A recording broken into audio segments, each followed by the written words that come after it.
Welcome to New York Weekly Record, the stories New Yorkers are talking about, arguing about, and absolutely need to know.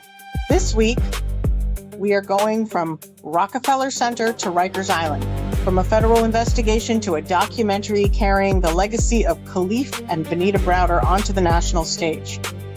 We have security failures, government accountability, federal pressure, and one powerful New York story that refuses to be forgotten.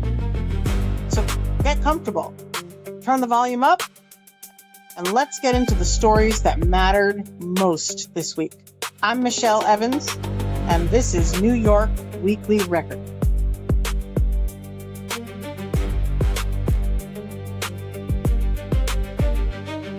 The biggest security breach this week didn't happen at City Hall. It happened inside one of the most recognizable television studios in America. A man allegedly made it all the way backstage at NBC's Today Show inside Rockefeller Center. According to police, he wasn't just trespassing. Investigators say he was looking for Al Roker. Instead, he encountered anchor Craig Melvin and allegedly shouted a racial slur before lunging toward him. Think about that. One of the country's highest profile television studios, national anchors, millions of viewers, and someone reportedly walked into a restricted area.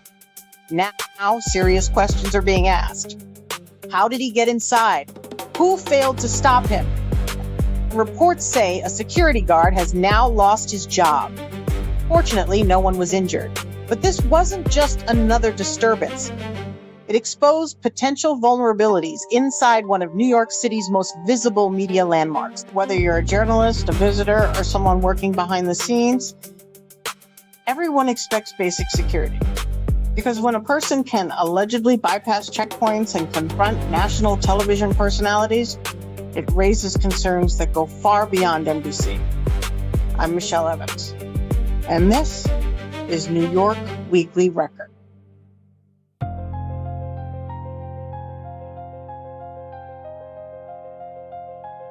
Federal investigators are turning up the heat on New York City's former sheriff. This week, agents searched the home of former Sheriff Anthony Miranda. They also reportedly seized electronic devices as part of an ongoing federal investigation. Now, authorities haven't publicly accused Miranda of a crime, but the investigation follows growing controversy surrounding cash seized during raids on illegal cannabis shops across New York City.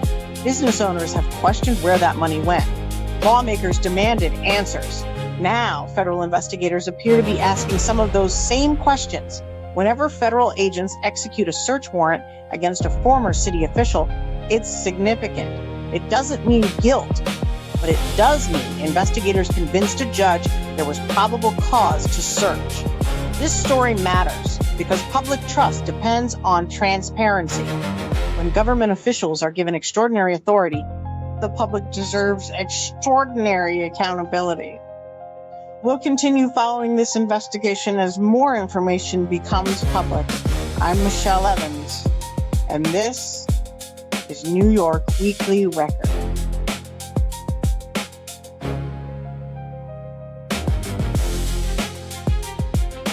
For years, federal judges have described conditions inside Rikers Island as unconstitutional. Now, the court is no longer asking. It's demanding action. This week, new federal deadlines were put in place requiring New York City to address violence, staffing shortages, and dangerous jail conditions. The city now faces specific benchmarks, not vague promises, not future plans, real deadlines. Rikers has become one of the most scrutinized jail systems in America. Thousands of reported assaults, persistent staffing shortages, hundreds of millions of dollars spent on overtime, and yet violence continues. Federal oversight has been expanding for years. Now the pressure is intensifying. Whether these new deadlines actually change conditions remains to be seen. But one thing is clear, the patience of the federal court is running out. And for the people living and working inside Rikers, the outcome couldn't matter more. I'm Michelle Evans, and this is New York Weekly Record.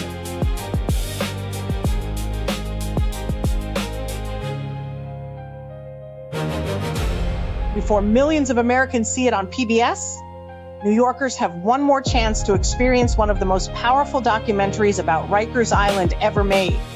For Venida, for Kalief returns to Harlem theaters this week ahead of its national premiere. Most people know the name Kalief Browder, a teenager who spent nearly 3 years on Rikers Island without being convicted of a crime.